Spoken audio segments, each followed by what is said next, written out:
And thousands of Springbok fans are out in the Eastern Cape celebrating the triumphant Springboks. The four-time rugby champions are on their last leg of the trophy tour.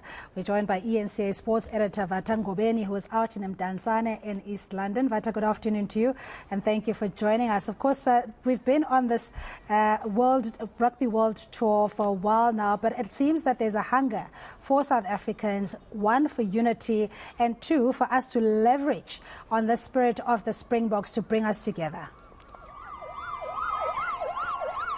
Afternoon, Cindy. Without a doubt, South Africans have been hungry for something that can make them happy. And the Springboks have done that. They've done that over the course of the last 3 weeks. Beginning with that quarterfinal against France, which they won by 1 point, followed by the semi-final against England, which also won by 1 point, and obviously the big match, the final that they played in Paris at the Parc de France, where they beat the All Blacks by 1 point. And ever since that day, they've come back home, landed on Tuesday at OR Tambo International, to thousands and thousands of fans that greeted them. We saw on Thursday, the beginning of the trophy tour. They started at the seat of power in South Africa, which is the Union Buildings, where they went to hand over the trophy to President Cyril Ramaphosa. They went through the streets of the capital, ending up at Tshwane House with Mayor Silas Brink. They followed that by visiting their sponsors MTN and FNB, went on to Soweto, drove up the famous Vilakazi Street that used to be the street there was a residence of former President Nelson Mandela and Archbishop Emeritus Desmond Tutu, and they ended up at FNB Stadium. From there they flew down to Cape Town, where they did start in Parliament, and then went on to the Grand Parade and went through the CBD, went all the way to Kalanga, to Ponte Yevo. They flew to Durban yesterday, through town, into Kwamashu, and eventually ending up at City Hall. And then they flew into King Paulo Airport yesterday here in East London. And they've been on this journey where they've been met by thousands and thousands of adoring fans. I think here in Mdantsane, we're on Kumza Road now, Kumza Highway, and it's not ending. You know, from the time we entered Mdantsane, there have been thousands and thousands of people, you know, throwing themselves at the bus, throwing balls and T-shirts at the players, you know, asking for Faf de Kerk. Sia Kolisi at some point was topless. You could see Makazole Mapimbi, who comes from a village just down the road from here, called Tuenwe. You know, Lukanyo Am, who's from Nekona, Jaden Hendrickson, and they've been dancing and dancing. And they've been dancing along with the fans, and everyone shouting the name of Sia, shouting the name of Faf. Yeah, all I can say, Cindy, is that the Springboks have really brought a great amount of joy to these people here, and people who for a long time have been complaining about service delivery, no running water, you know, electricity not being around, potholes. But just for a moment, it might be fleeting, Cindy, but they're happy. And Vata, that's exactly the emphasis there, that, you know, despite the challenges, but at this present moment, all that matters is that we're a united nation through rugby, and that people from Mdantsane can enjoy and see their heroes face to face at close proximity, enjoy, or rather celebrate with them. But I want to touch on the fact that East London, or Mdantsane in particular, was not on the original tour bus events, or rather venues, and that I'm sure that the organizers are quite happy in seeing the outcome of people, you know, that have now filled the streets and are accompanying the tour bus.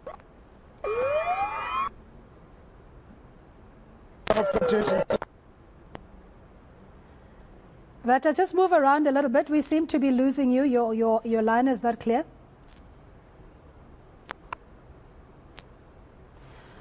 All right, that's eNCA sports editor Vata Ngobeni. Yes, if you can hear me, I was just saying that East London or Mdantsane was not necessarily on the original list of venues and places to visit, and see the turnout.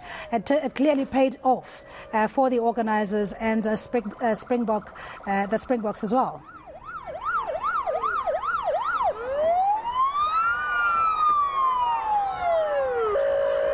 All right, as you can see, live visuals there where thousands of Springbok fans are out in their numbers in the Eastern Cape celebrating the triumphant Springboks, the fourth-time Rugby World Cup champions. They are currently in Mdantsane in East London, and understandably with the ambience and a bit of delay from our technical connection, there is a little bit of a glitch that we're experiencing with eNCA sports editor Vata Ngobeni, who's been on the ground since early on this morning. In fact, since the beginning of the World Cup, Vata, I think you can, after this, take a sigh of relief as well. 21 weeks is no joke, just of the World Cup, and then having the Springboks now tour various provinces, and this time in Mdantsane.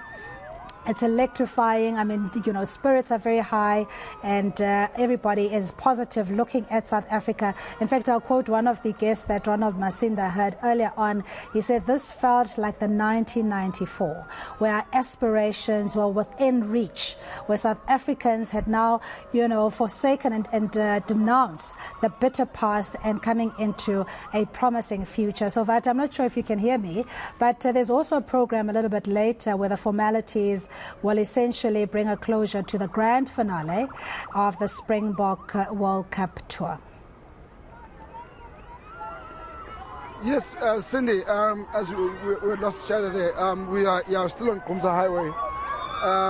You know, one cannot even begin to explain the scenes here.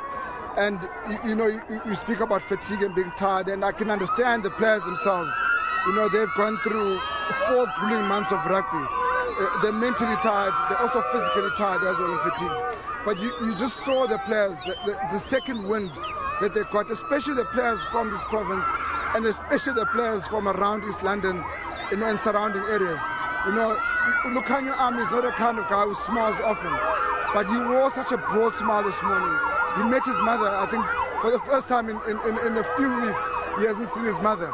He saw his mother this morning, but even after seeing his mother, when you saw the people of East London, when they had come out outside of the hotel, as they were driving through the city, you know, Lukhanyo just had this big smile on his face, with Makazole Mapimpi holding the trophy aloft. And just, the pandemonium and excitement and happiness from the people here. The players, I mean, Sia Kolis, you can see him, the captain. He can't stop waving. And this is Sia, who yesterday was at his brother-in-law's wedding down in the Western Cape in Robertson.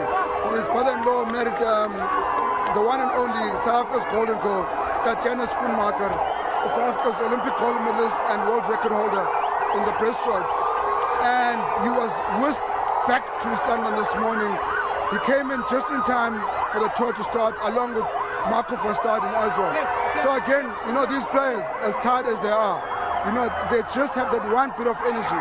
The same bit of energy and sort of cause that we saw them get over the line in that quarter-final, semi-final, and final by 1 point. This is their source of energy. It is the people of this country, ranging from as far as Polokwane to Cape Town, whether in Mdantsane, whether in Kwalanga, in Ponte Yevo, whether in Kwamashu. This is their 1 ounce of energy, and they're giving it back to the people that have inspired them to this World Cup victory. Cindy? Yes, and Vata, I mean, they've taken on the role of being the national ambassadors for that identity, the national identity that we yearn for, a sense of one South Africa for all, and particularly being role models to children in rural areas, or some who may not even have had the thought, you know, to say, this too is possible for me, albeit my circumstances or adversities are there. No, without a doubt. I think it's one thing that the likes of, Jaden Henderson this morning, he's a young man from formerly King Williamstown. And he said, 4 years ago, I was watching the Springboks going on the trophy tour. You know, I was sitting in Durban and watching them, and I thought to myself, I have to be there. And he said it is through hard work, it is through seeing people like him, who are from the same areas as him, make it all the way to the top of world sport by winning the World Cup in Japan. And he says 4 years later, I'm sitting in the same position.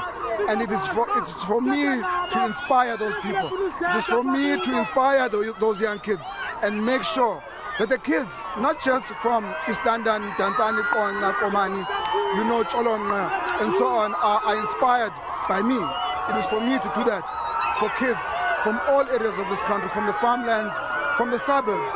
You know, they need to see that any child in South Africa can get to wherever they want to, as long as they work hard and dedicate themselves to a cause. So again, you know, I think the Springboks have taken, to heart Rassie Erasmus' words of them being the hope of this country, the hope of this nation, and them being the people that are meant to inspire. Rassie Erasmus said in 2019 that pressure is not what you feel before a World Cup final. Pressure is a kid who's Zwite, like Sia Kolisi was growing up, and not knowing where the next plate of food is. Pressure is not having a job in South Africa. Pressure is leaving your home and not knowing you're going to come back and be or not come back because you've been murdered. That is pressure. What the Springboks are doing is a privilege and an honor, and it's a moment for them to inspire every single member of South African society. And Cindy, they've done that with aplomb. And these players are carrying that responsibility, so well. And they're not complaining. To them, this is what fuels them. This is what has made them achieve their individual and team dream. So again, for them, this is the least they can do to give back to South Africans who have supported them all this long. Vata Ngobeni, he is eNCA sports editor. Thank you so much for your time. And really touching on that adage and where Mandela had said, it always seems impossible until it's done. There had been opposition in having a transformed rugby team, a national team, and we see now that has brought about or yielded fruit that we are enjoying as South Africa.